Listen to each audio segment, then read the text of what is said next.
Diam-diam OPM Carter pesawat, bule asing bocorkan asal senjata KKB Papua. Tertangkapnya seorang bule yang menyusup ke markas organisasi Papua Merdeka (OPM), membuka tabir dari mana asal senjata KKB Papua. Dilansir Grid It, penangkapan bule asal Australia itu dilakukan Komando Pasukan Khusus Kopassus di markas OPM. Sejak pria itu ditangkap, modus yang dilakukannya pun terbongkar seluruhnya. Bahwa pada masa silam, sejumlah oknum tak bertanggung jawab di Australia menyuplai senjata api ke Papua. Pengiriman senjata api tersebut berbiaya tinggi, sebab diantar dengan pesawat khusus yang tiba di Papua pada dini hari. Dari video yang beredar, senjata api tersebut diisi dalam beberapa kotak senjata yang berukuran besar.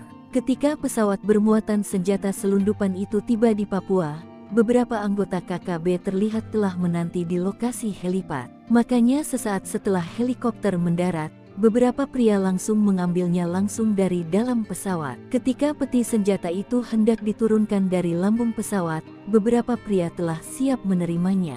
Begitu juga ketika peti kedua yang bermuatan senjata api diturunkan, kotak itu pun langsung diterima di pintu pesawat. Sejak pria itu ditangkap Kopassus, sejak itu pula Australia menghentikan seluruh pengiriman senjata api ke Papua. Bahkan sejak itu pula, Australia tak melakukan lagi tindakan pelanggaran hukum, baik mendistribusi senjata api maupun tindakannya lainnya di tanah Papua.